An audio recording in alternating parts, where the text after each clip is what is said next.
Yeah, I have followed your journey and relate. It's going well, no? An antidote, maybe. Edgy, honest. The closest I get is the dustbin, usually.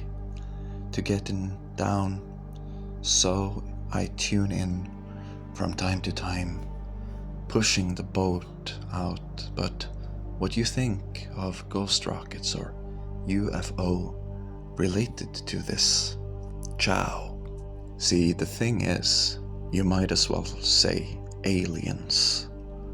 According to the evidence, the hearings in Congress, and footage, if I am to go by that, there is an object in front of our eyes that, if in fact is true, is existing in defiance of all we have ever been told to be reality. All bets are off, and it is anyone's guess. Laws of physics shatter, yet no one reacts. Everyone keeps just walking. The rain falls down, as if the world is grey, mush, a void of curiosity. Why are we so blind to see? Look at this. Get up and do the practice. Here, this is it. Out in the open, this is my practice. It took me 60 minutes, I know, because I had a video that lasted 30 minutes that said, "Oh," and I listened to it twice before I was done. And this is the practice. This is what I do. I do this. And out there, someone we can't see, a girl, a boy, a man, a woman, beg to their deity of their choice, crying themselves to sleep for 60 minutes. Yet to do this, to research this is too much. This is too much for them. They need to start at 1 minute. They must respect that. 1 minute is all I ask.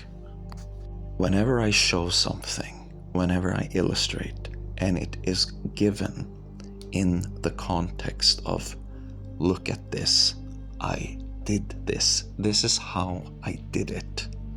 That is a whole tool.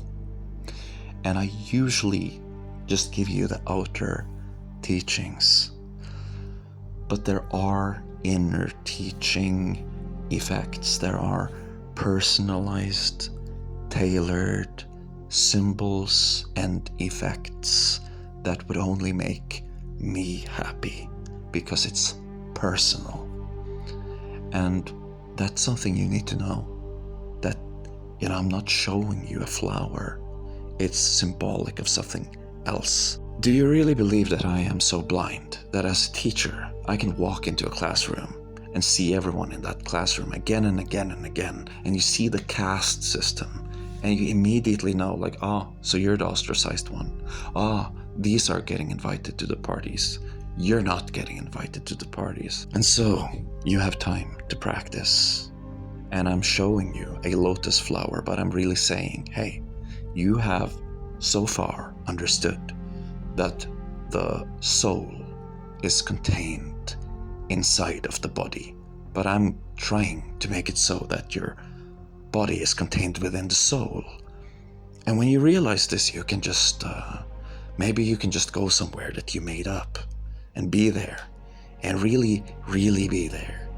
Because at this point, you know the body so well, it's become part of just the way you are.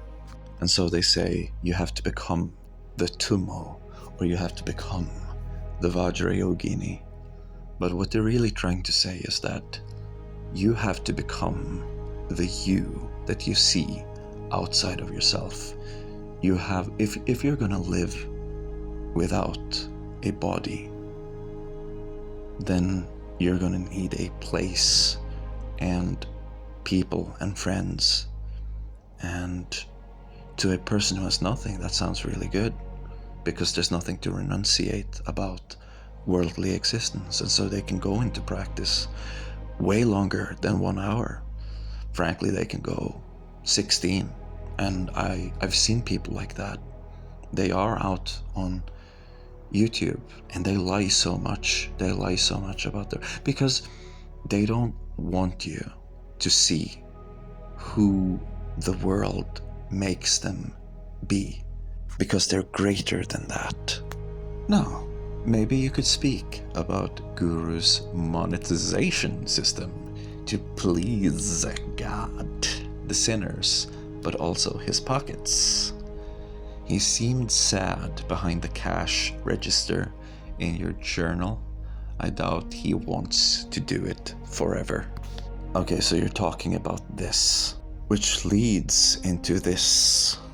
But then there was the feeling of the wind taking him up into the heaven, and he flew away, soaring to the sky. No, it can't be true. I could fly if I wanted to, like a bird to the sky. If I believe I can fly, well, then I'd fly. Why do we take it for granted that it is real just because we wake up in the same dusty place that we always do, where everything demands something? Why can't I just be?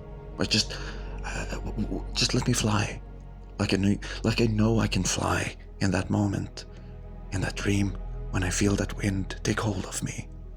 At this point, I can probably show you 100 different methods and cool symbolic art and imagery, but you have to understand the inner teachings within, me.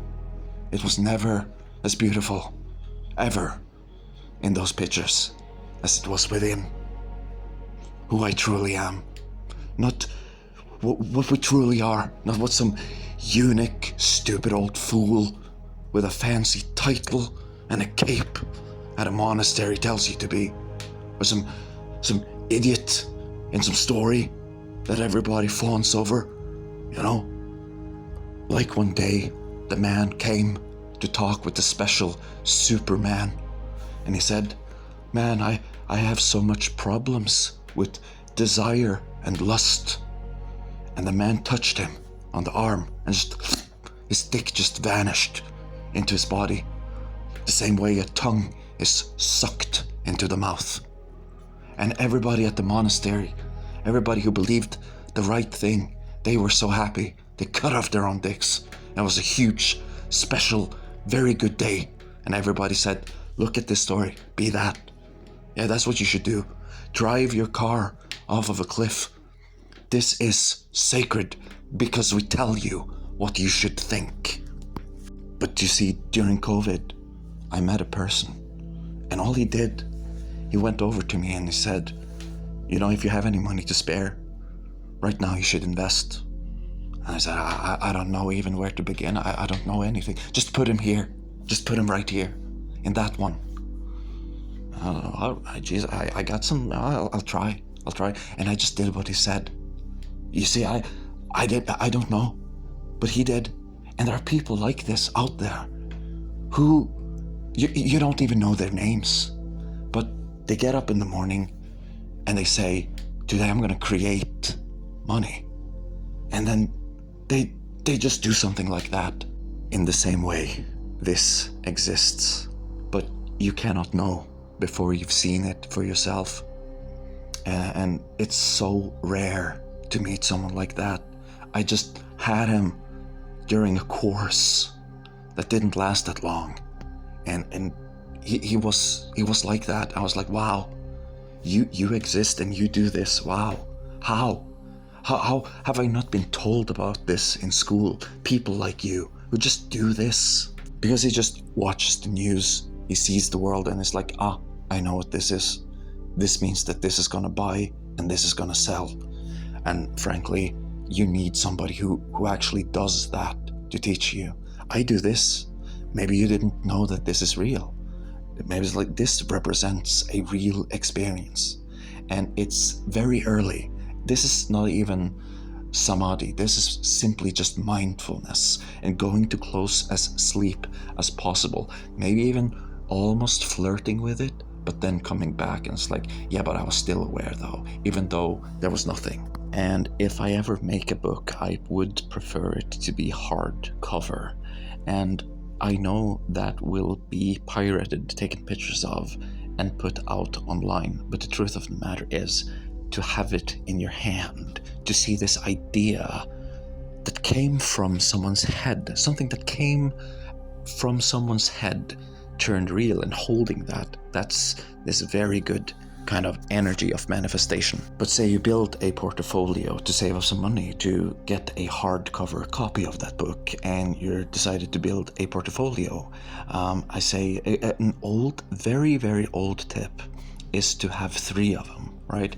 And the most money you put in the safest place, and then the second one is like, okay, medium safety, medium amount of money. This one is kind of risky. We don't put so much money in that one. And if the risky one doesn't earn me any, if it doesn't go up, just take it out of there and put it in the safe stock, because say it goes a little bit down, you just take it up and you put it in the safe stock where you have the most amount. That one is going to go up because that one is safe, right? And so even if you lost a little bit of money, it'll come right back to you because you placed it in that safe stock with a lot of money. So it went a little bit up. Now you're back at it again. Now you can invest in another unsafe stock. Maybe this time it'll go up. Maybe this time it will be better. And so it's like, I know it's kind of this earthly energy, but if you can't trust me with your money, why should you even buy a book from me? So the spiritual stuff is like 1 hour of practice. What I'm talking about now, it's a little bit more because you have to do some reading if you don't know the environment, and you gotta know the information. This is not your soul. This is your actual hard-earned money. But you see, it costs to have somebody manage your portfolio. But your banks, they probably have their own portfolios that they allow their customers to be part of for free. And that's just gonna let you see how the markets move. And this guy I'm talking about, it's not me. I wish it was me, because he was so good at it. He could just look at it as like, yeah, okay, then I do this. And that was, he had that practice. And perhaps there's a way, a tailoring, a adaptation that can make your practice worthwhile, fun, and enjoyable, and be maybe even more effective. Just with basic education, we know more stuff than these people ever did, Have you ever thought about that? So why is it taking longer? It is not good that a practice is old, because for a practice to get old, for teaching to get old, it only needs to survive. And as the tradition turns to dogma, it stops to adapt.